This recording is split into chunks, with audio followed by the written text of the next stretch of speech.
Hi, welcome to Deep End. My name doesn't matter. Let's dive in. So, I want to talk to you today about Anselm of Canterbury. But before we can do that, we got to set some things up. In the 11th century, so 1000 AD and further, they the Roman Church began to see corruption rise in its bishops and in its monasteries and in all these things, and they began to watch as corruption began to take hold, and they admitted it and said, "There's the church is becoming corrupt," and part of the issue was that the church bishops and monastery abbots had a lot of power and a lot of wealth, and so they became politically appointed positions. And if you were a nobleman who had a child or a son that you wanted to live in kind of a luxurious state, you might try to push for him to be appointed bishop of a certain town. It was kind of like appointing him mayor of that town.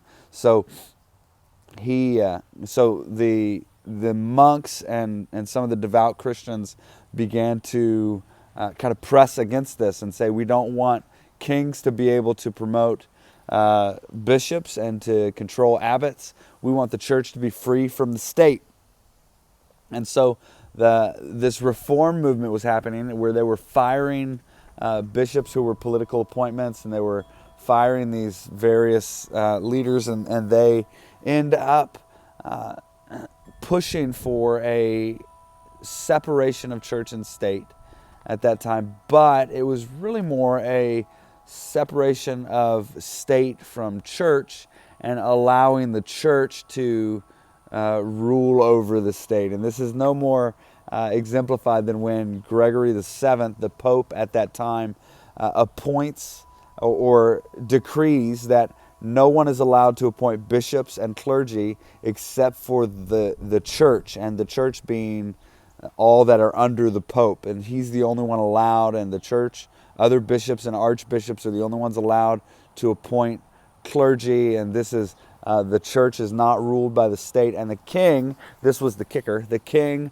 must submit to the authority and rule of the Pope. And what's crazy about this is William the Conqueror, who was this incredible king who's conquering, I mean, he's called William the Conqueror, go figure, like he's conquering lands everywhere, submits to this and agrees with Gregory that this is a good idea. So after he conquers England, he rules in England, and his son takes over after his death, and his son then appoints Anselm, who we're going to talk about today, as the Archbishop of Canterbury. So I want you to hear how weird this gets.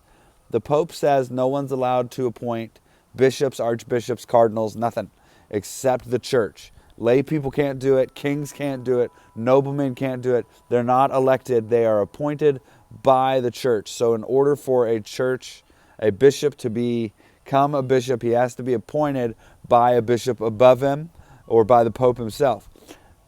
Now, William the Conqueror conquers England, and then when he dies, his son, William II, appoints the Archbishop of Canterbury. It's weird. Like that doesn't make any sense. And the only reason that Anselm takes the position, because Anselm agreed with the Pope that the church is not subservient to kingdoms, but the kingdoms are subservient to the church. The only reason he takes the position is because the Pope writes him a letter that says, I want you in the position too. So he goes and takes it. But anyway, this Anselm was born in 1033 to a noble family. He studied under the Benedictine monks because his mom was kind of obsessive about spirituality and was a very devout Christian and a very holy woman and wanted her son to be the same. So she sent him to the Benedictine monks. And yes, those are the strict ones. Remember Benedict's rule that almost got him killed when he was the abbot, that his monks tried to poison him?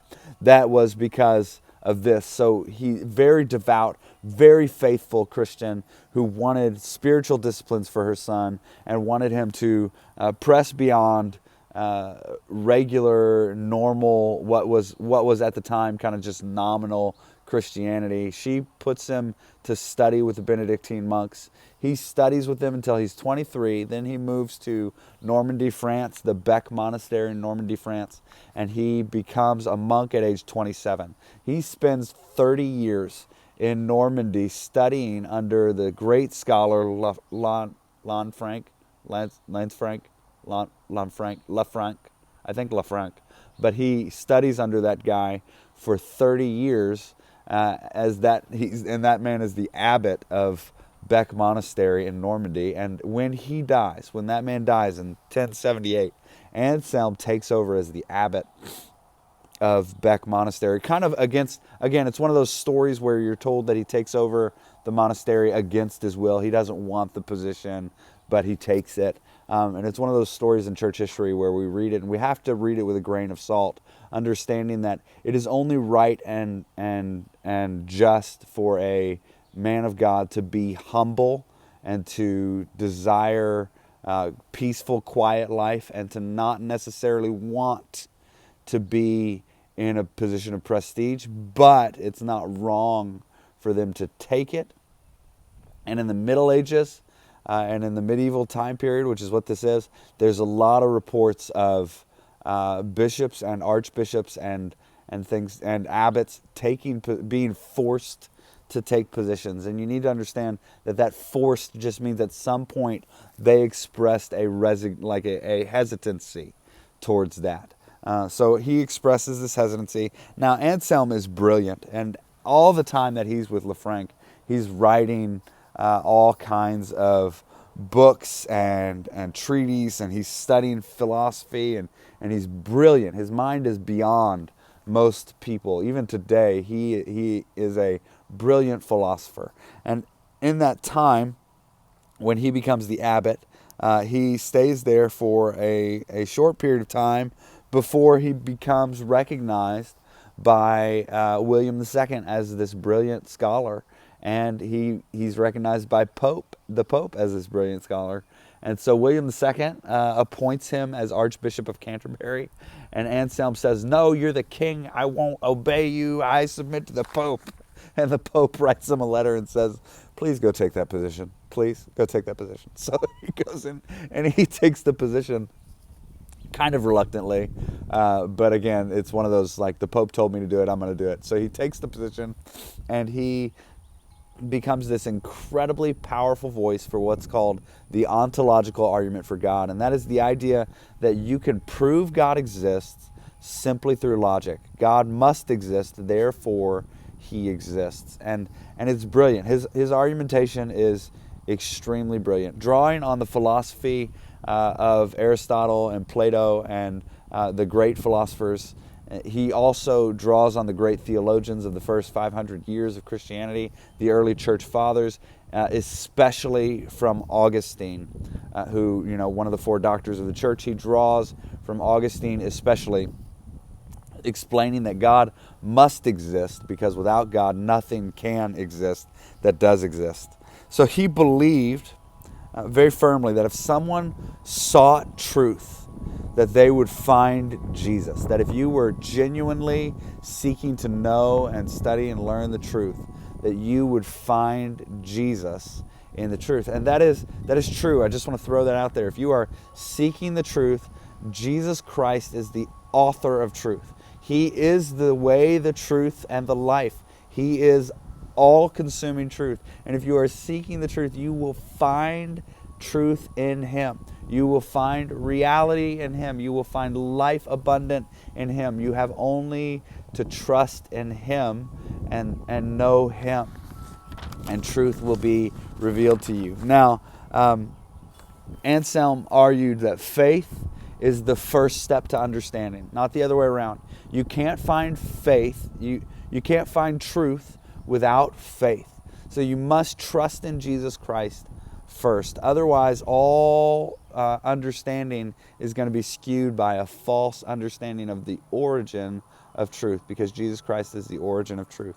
And so in his theological writings, philosophical writings, and his devotional writings, this remains consistent, that if you seek the truth of God, you must do so first by faith in Jesus Christ.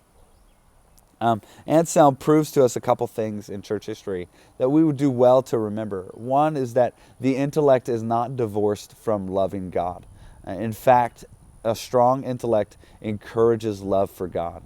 Two is that God is logical and reason. And reason can help us to understand God, but it can only help us to understand God after we have faith. Before then, God confounds the wisdom of the world, and He makes the wise things of this world seem foolish, and the truth of the gospel is as foolishness to this world because they don't have the faith to see it. So we pray first and foremost that you would have faith in Jesus Christ, and then that you would pursue Him with knowledge and wisdom and understanding and reason. So reason is an aid to faith that is already there. It is not a substitute for it, and it is not the start of it. Finally, we want to affirm with Anselm that a loving Christian is a thinking Christian. Think deeply. Oh, Christian. Oh, believer. It is too much, too common in this world to surrender the intellect to the world and to say, well, that's over my head, or that's I don't talk about those deep things. No, you do. You talk about things that are deeper than this world could imagine. So own it. Own that the loving Christian is the thinking Christian. Think deeply and love deeply because you think deeply. Now, thanks for joining me in the deep end. That was Anselm of Canterbury. I hope you enjoy it. Take time to breathe today. And I love you. I'll see you tomorrow. Get to work.